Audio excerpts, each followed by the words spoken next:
श्री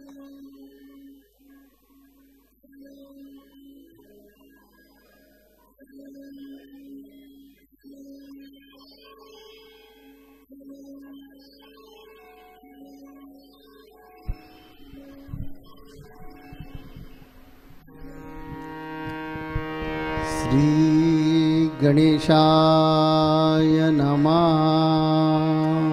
श्री सरस्वते नमः। श्री गुरुभ्यो नमः। जगद्गुरु नरेंद्राचार्य महाराज की जय। सद्गुरु काडसिद्धेश्वर महाराज की जय। संत शिरोमणि गजानन महाराज की जय। आद्य जगद्गुरु रामानंदाचार्य महाराज की जय। श्रियावल्लभ रामचंद्र की जय। गुरुर्ब्रह्मा गुरुर्विष्णू गुरुर्देव महेश्वरा गुरुर्साक्षात् परब्रह्म तस्मै श्री गुरवे नमः। सार्थ श्री ज्ञानेश्वरी अध्याय 4। माझे अजत्वे जन्मने अक्रियताचे कर्म करणे हे अविकार जो जाणे तो परममुक्त। तो चालिला संगे न चळे देहीचा देहाना कळे। मग पंचत्वी तव मिळे माझ्या चिरूपी। एरवी परापरण शोचिते जे कामना शून्य होते। वाटा के वेळीन वचते क्रोधाची आ। सदा बियांची आथिले माझी आ सेवा जी आले की आत्मबोधे तोषले वितरागजे। जे तपो तेजाची या राशी की कायतन ज्ञानासे। जे पवित्रता तीर्थासे तीर्थरूप पुंडलिक वरदे।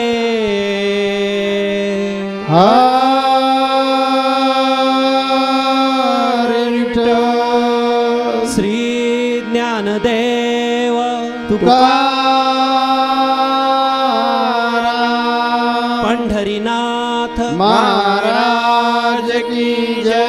जगद्गुरु नरेंद्राचार्य महाराज की जय। अनंत विभूषित जगद्गुरु रामानंदाचार्य श्री स्वामी नरेंद्राचार्यजी यांच्या पवित्र दिव्य चरण कमलांना वंदन करून, त्याचप्रमाणे आपले पीठाचे उत्तराधिकारी कानिफनाथ महाराज यांच्या चरणी वंदन करून उपस्थित असलेल्या सर्व गुरुबंधू आणि गुरुभगिनींना माझा श्री गुरुदेव। मागील संत संघात आपण पाहिलं की श्रीकृष्ण अर्जुनाला सांगतात की यदा यदा ही धर्मस्य ग्लानिर्भवति भारत अभ्युत्थानम अधर्मस्य तदात्मानं सृजाम्यहम् परित्राणाय साधूनां विनाशाय च दुष्कृतां धर्म संस्थापनार्थाय संभवानी युगे युगे।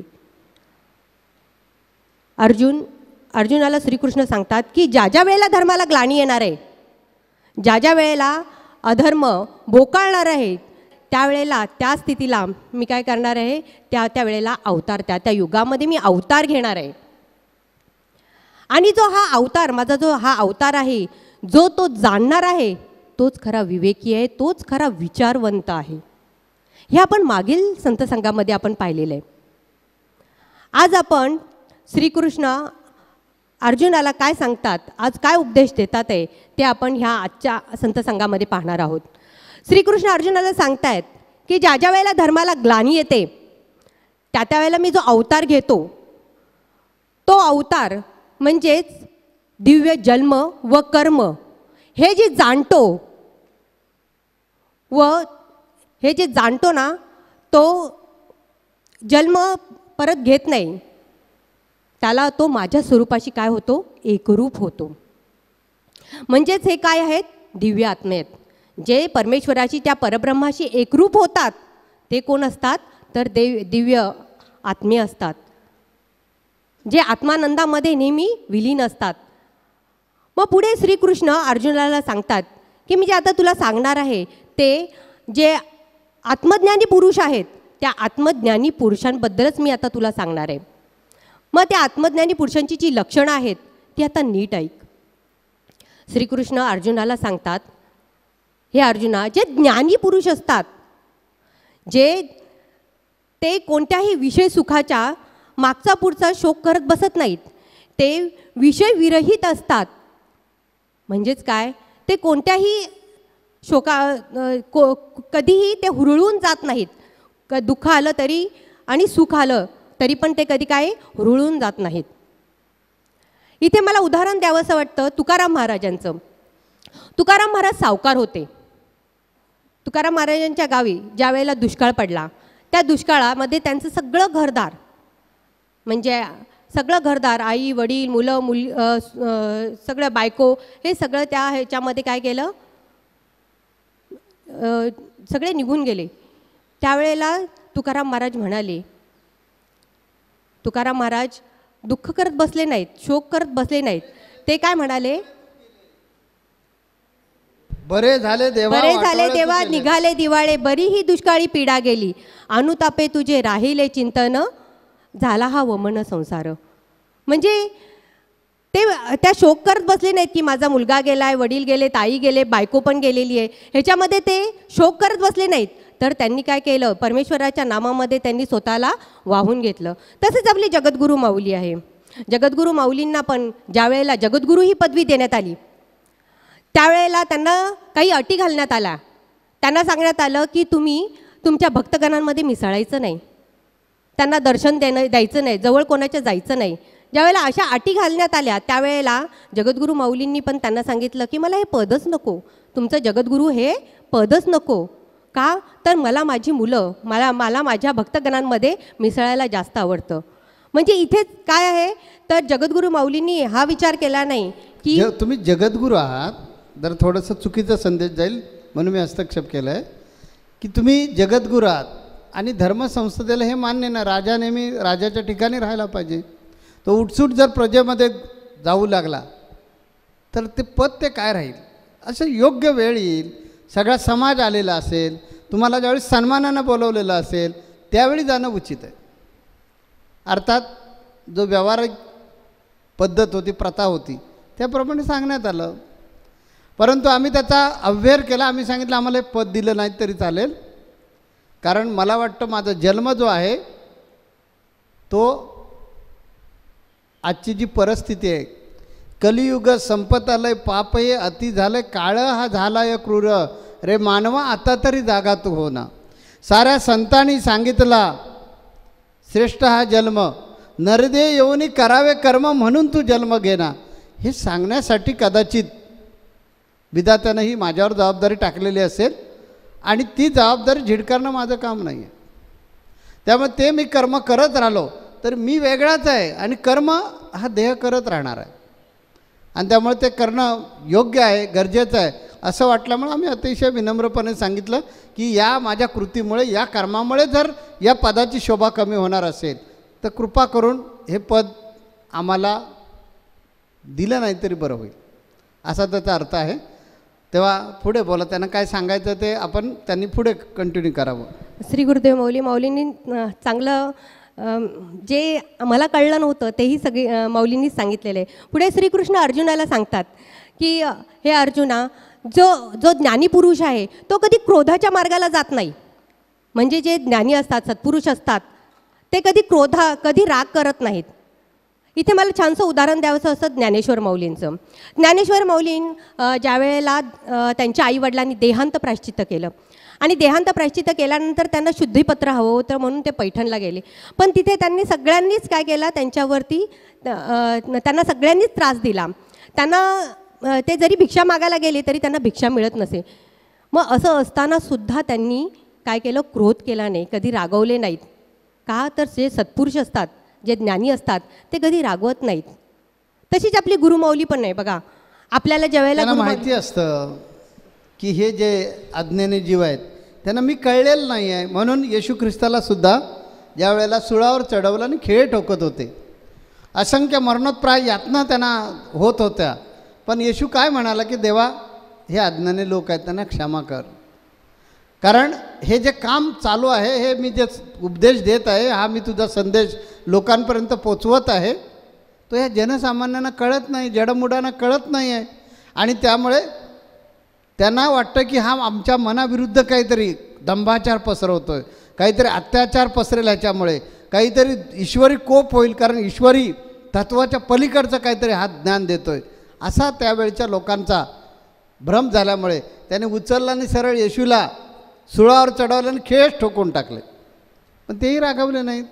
ज्ञानेश्वर माऊलींना इतकं छळलं, आईवडिलांना छळलंच, परंतु त्या काळी ज्ञानेश्वरची एवढी चिमुरडी 4 भावंडं आहेत, नाजूक आहेत, कमळाच्या फुलासारखे आहेत, त्यांच्याकडे बघून तरी त्यावेळच्या समाजाला दया आली पाहिजे. पण नाही, संन्याशाची पोरं, समाजाने फक्त हिनवलं संन्याशाची पोरं आणि प्रचंड त्रास दिला.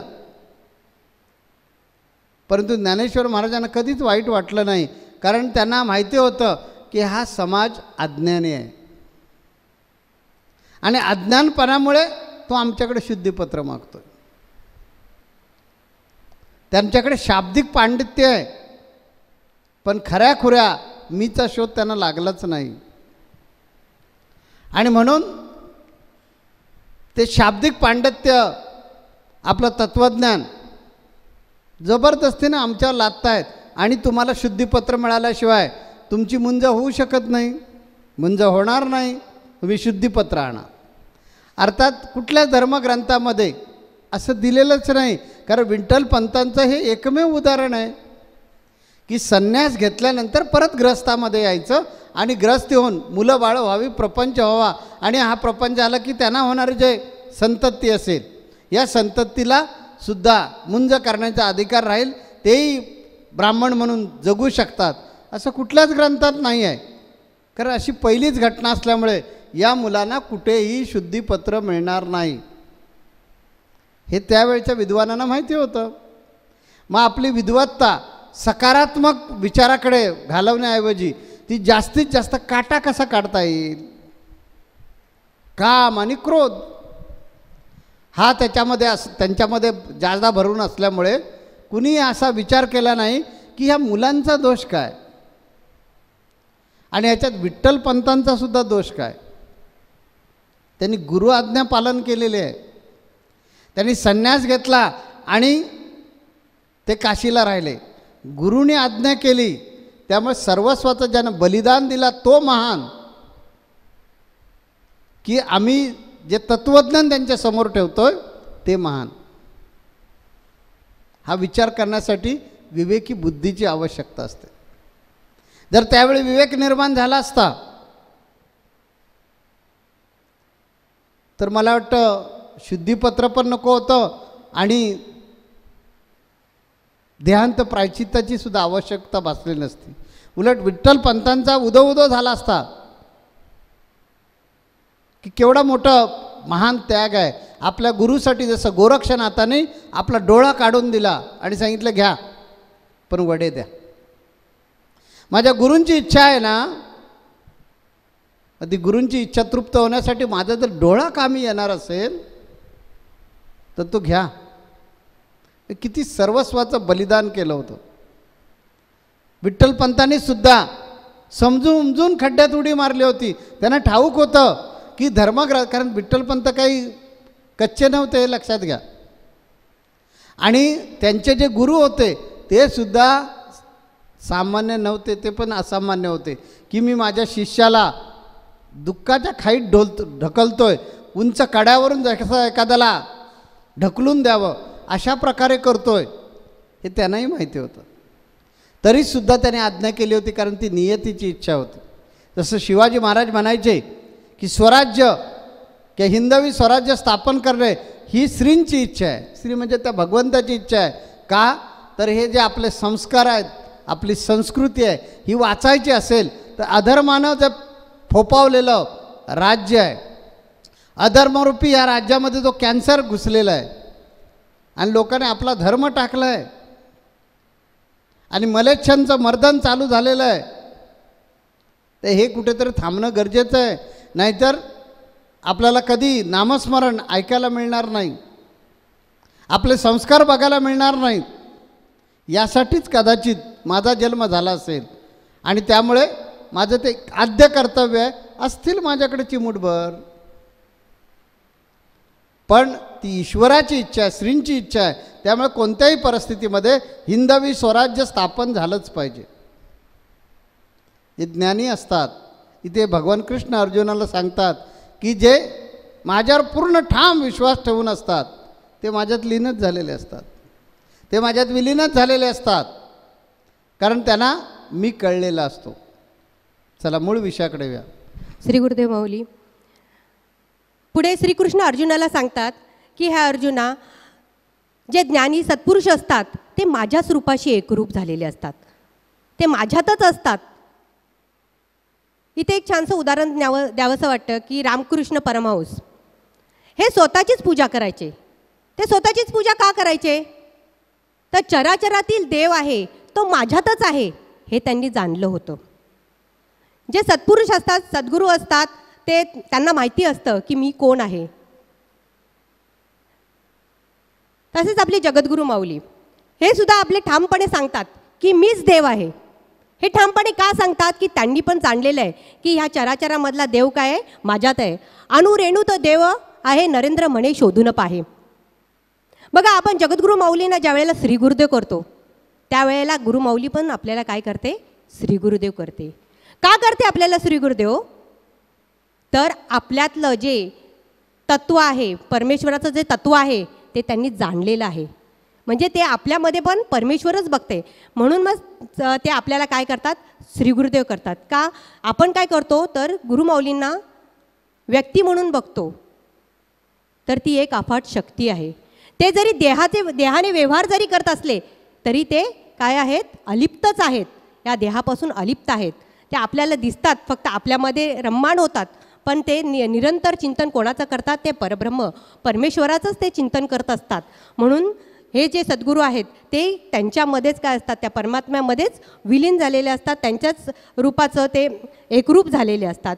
पुढे श्रीकृष्ण भगवान अर्जुनाला सांगतात की ह्या अर्जुना, जे माझी सेवा करतात, जी माझ्या सेवेमध्ये रममाण असतात, ते काय असतात? ते माझ्याशी एकरूप असतात. माझी सेवा करतात म्हणजे काय आहे? जे रंजल्या गांजल्यांची सेवा करतात. रंजल्या गांजल्यांची म्हणजे दीनदुबळ्यांची.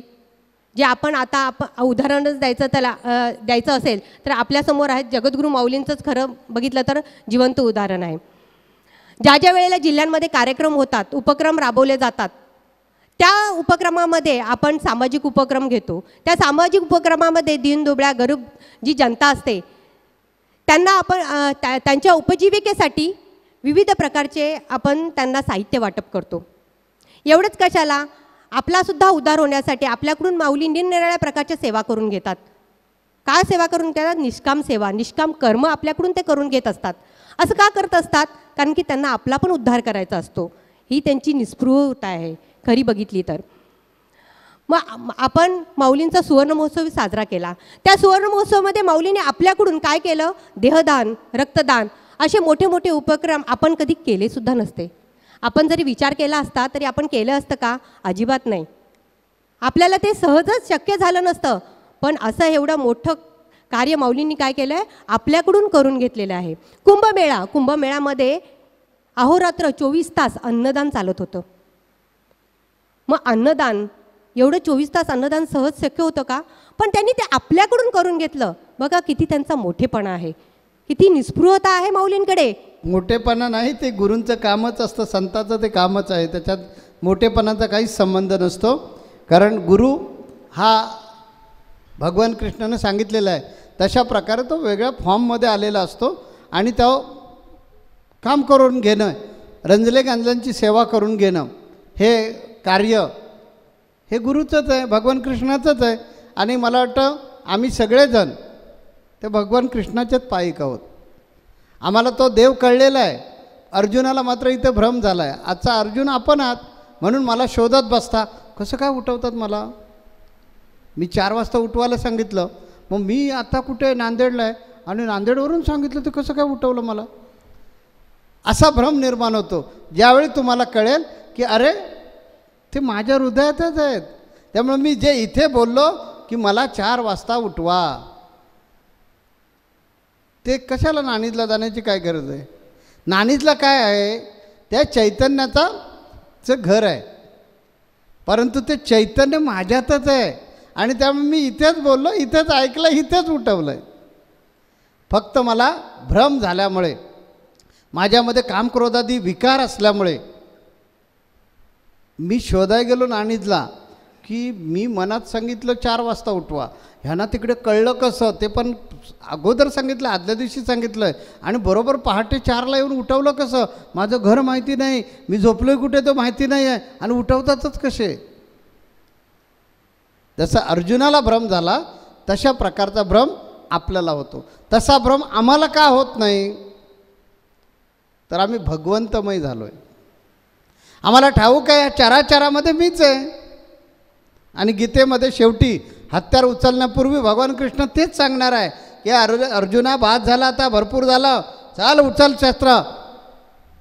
ज्या कृष्णाला तू प्रश्न विचारतोय ना तो बघायचा आहे, हा बघ मी कोण आहे तो, आणि आपलं विराट रूप दाखवणार आहे. तसा प्रकार आहे की हळूहळू हळूहळू स्टेपनी, जसं आम्ही तुम्हाला घेऊन जात असतो, वेगळ्या गोष्टी सांगत असतो की सांग, मनातल्या मनात सापाला सांग आणि घे अनुभव. ते तुम्ही अर्जुन रुसून बसलेले आहात संसारामध्ये. ह्या संसाराच्या रणांगणामध्ये तुम्ही हत्यारं टाकून बसलेले आहात. तुम्ही कर्मयोगी आहात, परंतु जे कर्म करण्यासाठी तुमचा जन्म झालेला आहे ते कर्म सोडलेले आहात.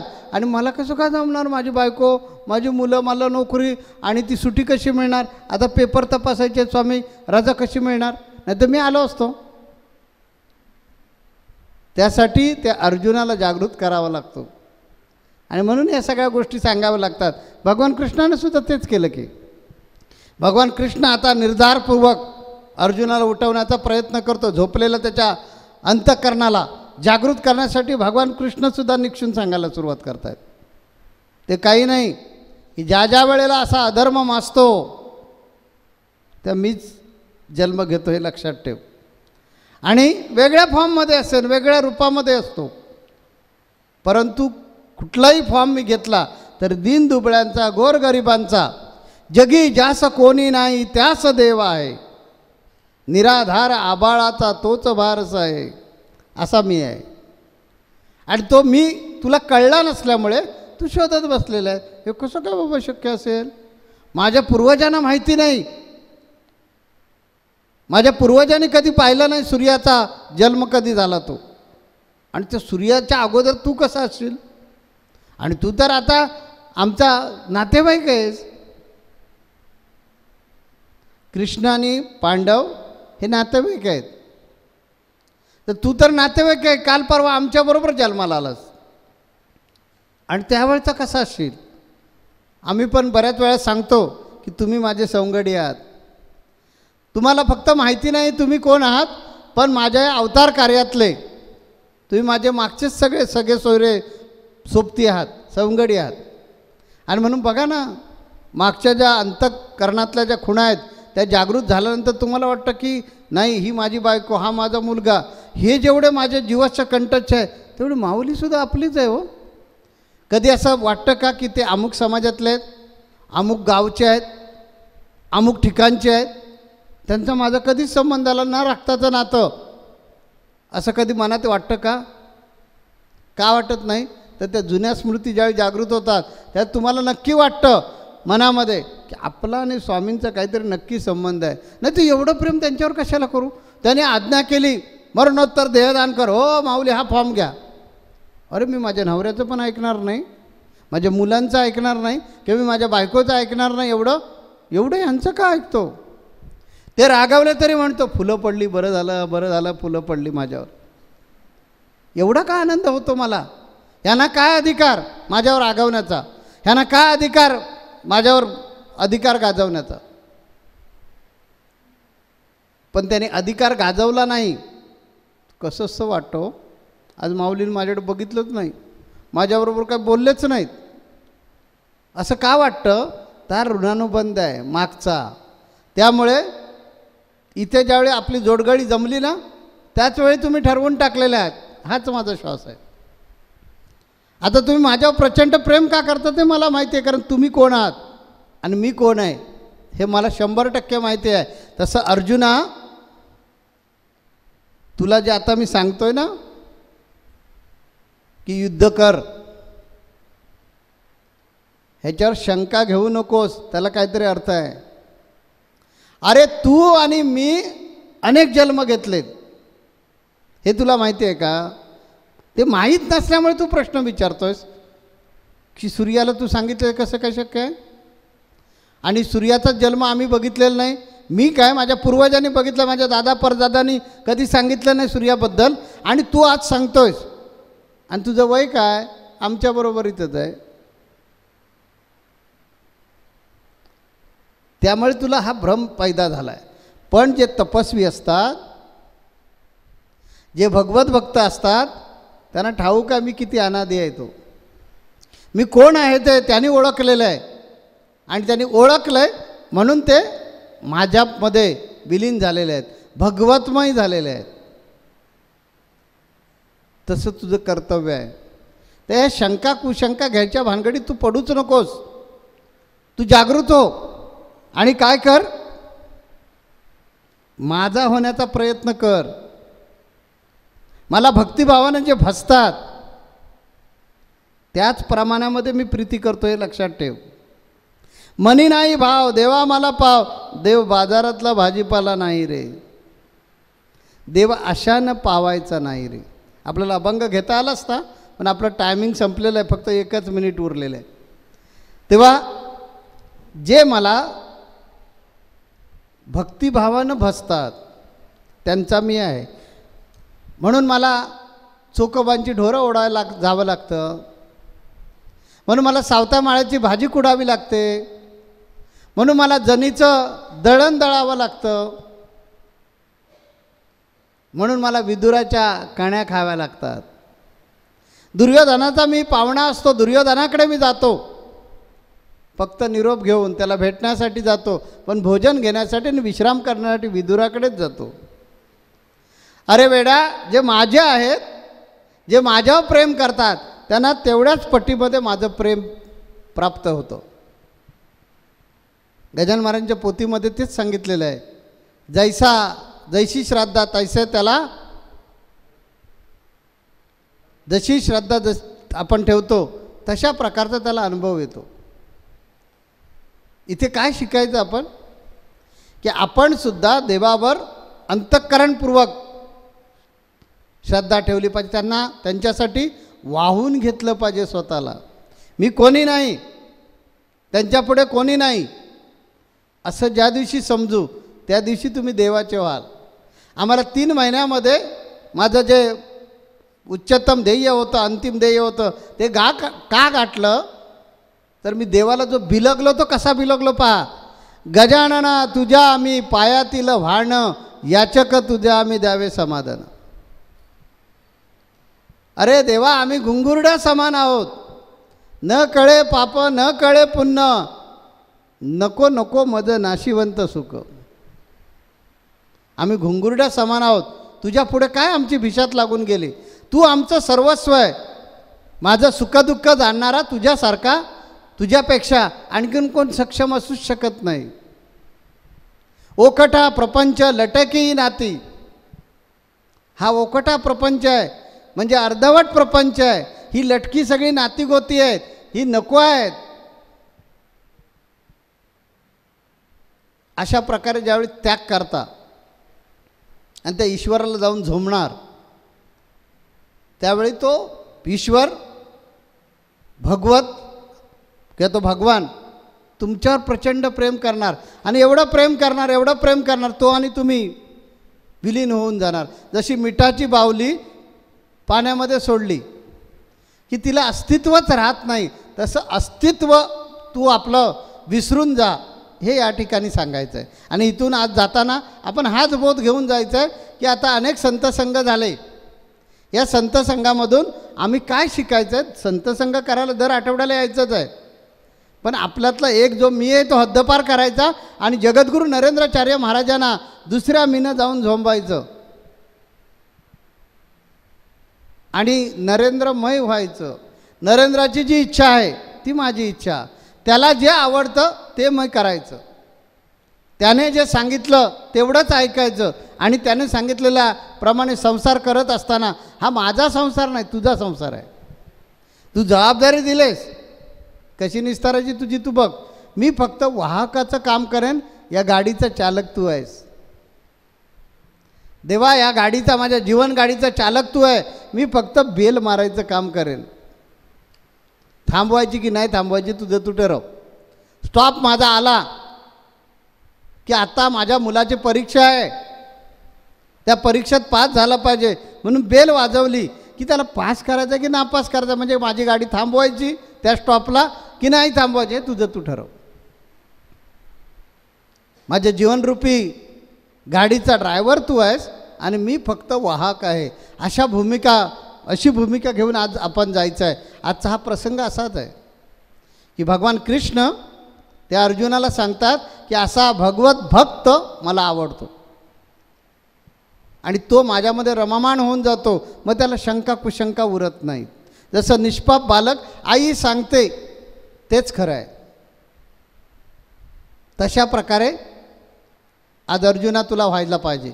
तू ज्यावेळी अशा प्रकारे होशील त्यावेळी मी सांगितलेल्या कुठल्याही गोष्टीवर हरकत घेणार नाही आणि हातात शस्त्र घेशील आणि युद्धाला तयार होशील.